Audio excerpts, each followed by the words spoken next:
بعيد قوي عم الساحر. نجيب عود الساحر اهو. هات العود هات العود. شفت بقى شغل الصحراء. شغل كفار. آي.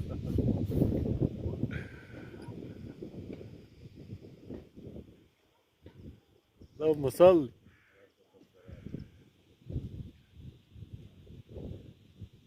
والعود بقى لحد ما تكشف براحتك. يا ماشي عمال اتعرض مش عارف على ايه، كيف نفسها على ايه مش عارف. يا عم سيبها تتمتع بالميه نوبه قبل ما تطلع. ما انت هتعذبنا احنا. اللهم صل. اللهم صل على النبي.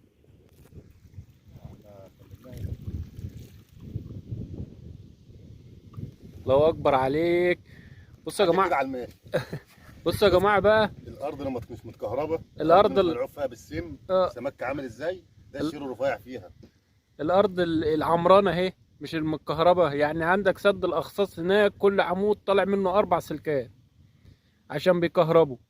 يعني ادي يا جماعه احنا بنتكلم على يعني بقول لك اعمل اشتراك ولايك. مش قصه ربح، القصه قصه ان احنا نحافظ على المال اللي بنصطاد عليها. الناس اللي بتصطاد في سد الاخصاص دلوقتي مصطفى العده المستخدمه غابه رجعه خط 30. ماشي. انا لا يعني انا بتكلم مع حماده عن الناس اللي هي بتصطاد في سد الاخصاص. سد الاخصاص دلوقتي كان من اسبوع ولا اسبوع الناس كانت بتاخد لها 5-6 كيلو. دلوقتي ينزل الطحين مش هياخد. الطحين مش هياخد 2 كيلو. لو خد علشان الكهرباء هناك بيكهربوا. فالقناه لما تكبر يا جماعه نعرف نتكلم عن الكهرباء دي ونجيب حقنا. وانا يعني الفيديو ده كده انا هكمله لكم بقى واقول لكم على حوار القنوات. والقنوات دلوقتي بقت قلبها حوار استثمار وربح بس، ما بقاش حد يتكلم عن الصيد. فانا هقلب كده على نفسي واتكلم لكم على حوار القنوات ده يا جماعه. متعه الصيد راحت دلوقتي. النهارده ان شاء الله فيديو بالنسبه لي مهم جدا جدا يا جماعه. القصه مش قصه سمك وخلاص. فقبل ما نقول اي حاجه اعمل لايك، ولو انت مش مشترك اعمل اشتراك عشان نقدر نكمل. والمساله يا جماعه والله هي ما مساله ربح ولا الكلام ده. احنا هنتكلم في الموضوع ده. انا لو بدور على الربح كنت الشهر اللي انا قعدته ولا الشهر وزياده ده كنت نزلت لك فيه فيديوهات. النهارده بنرمل ازاي، وبكره العود شكله ايه، والكلام ده كله. كنت كل يوم انزل لك فيديو باي حاجه لو الواحد بيدور على موضوع الربح. بس هي القصه كلها يعني مثلا احنا عايزين نحافظ على الميه دي. القناه دي لما تكبر هنعرف نحافظ على الميه. لما تحصل حاجه زي الناس لما بتيجي تكهرب في الميه دي وننزلها على القناه هتنتشر وتعمل يعني هنقدر نمنعها. او البحر الاعمى اللي احنا بنشتغل عليه، البحر الاعمى سمكه الحشاش خلاص بيخ. يعني سمكه الحشاش هناك من كتر شغل العفريت عليها خلاص كل سنه وانت طيب ما بقتش موجوده. يعني هي شبه بتنقرض. فلما تبقى القناه بتاعتنا كبيره ونقدر نتكلم عن العفريته ديت والفيديو ينزل وعليه ناس كتير، القناه عليها 100,000 ولا الكلام ده، هنبتدي نجيب حقنا. لكن هي المساله مش مساله ربح ولا حاجه. يعني حتى الفيديو بتاع النهارده ده الواحد بيتكلم فيه يعني ليه قنوات الصيد اتحولت لربح بس. الناس بقت تدور على موضوع الربح وموضوع الفلوس والكلام ده كله. الناس فيديوهات كتير او قنوات كتير حولت بقت تنزل كوره. يعني فيديوهات قنوات عن صيد السمك لا بينزل كوره. فيديو قناه كبيره ما شاء الله بتاع الاستاذ عماد زيدان، يعني ربنا يبارك له، هو خد اتجاه الميه ومفيد توشكا وخلاص. هو ما شاء الله ربنا يبارك له. يعني هو كان الاول شغال على قشر البياض وكانت فيديوهاته جميله وبنستمتع. وهو دلوقتي بقت معظم فيديوهاته هو بيتكلم، يعني يعتبر قناه اخباريه.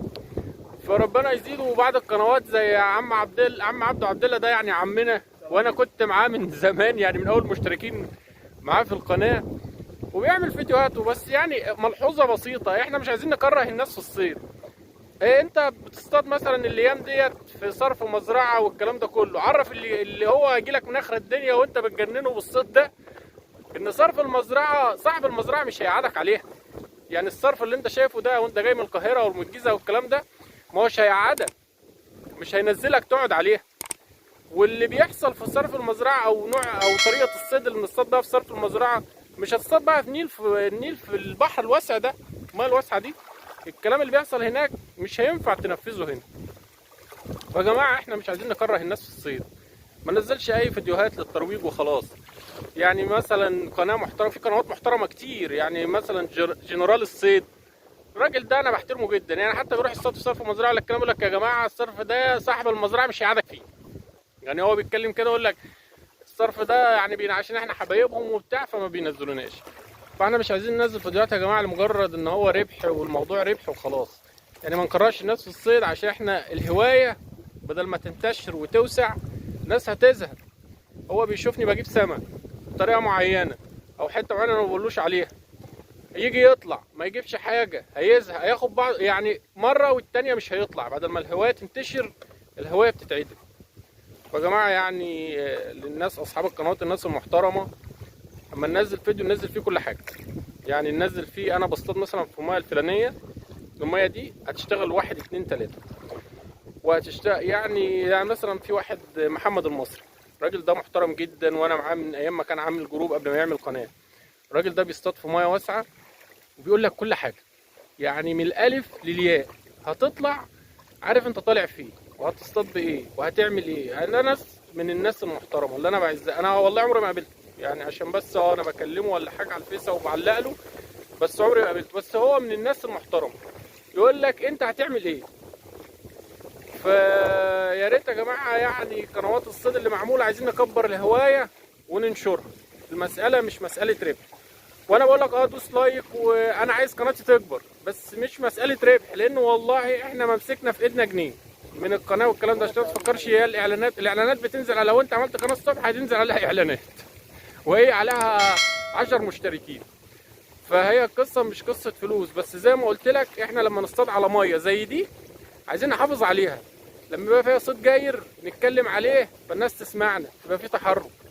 لما يبقى البحر الفرعوني العفريته اللي شغالين فيها الليل والنهار لما خلاص عدموا الميه وسمكه الحشاش انقرضت منه، اما نصور العفريته وننزلها هيبقى في تجاوب.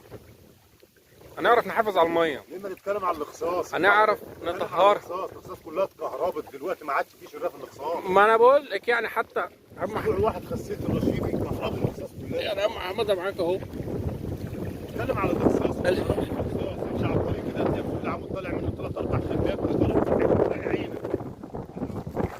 يا عم احمد عشان لو الصوت مش طالع معانا سد الاخصاص اللي احنا بنتكلم عليه وبنصطاد عليها، والا ما كان البحر الفرعوني وسد الاخصاص. بس هو مفيش كلام عشان الناس بتزعل وكلامنا ما بيتسمعش. سد الاخصاص هناك هتنزل مكهربين الدنيا. اي حد يقعد يعمل 7 8 النهارده ما بياخدش كيلو اهو 7 8 كيلو من ايه يا عم حماده؟ كهرباء اهو. تمشي على طريق خط المناشي دوت تبص تلاقي العمود طالع منه شدتين 3 كل صياد بقارب عمال يكهرب. لا مؤاخذة. بهدلوا الدنيا هناك، عدموا الدنيا في الاخصاص. فاحنا يا جماعه لما بنتكلم مش مساله ربح، احنا بنحافظ على الميه. لو احنا اتكلمنا والقناه دي كبيره واتكلمنا على حوار الكهرباء ديت هتلاقي في تحرك، هتلاقي في المسطحات بتتحرك، هتلاقي بتوع الثروه السمكيه بيتحركوا. المساله مش مساله عشان لما ننزل نصطاد نجيب سمك ونستمتع وكلنا نستمتع.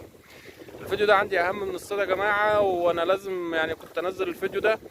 هو بالنسبه لي مهم بصرف النظر بقى عن بالنسبه للناس عايزه تشوف سمك وخلاص. انت هتشوف سمك وتطلع ما تجيبش حاجه.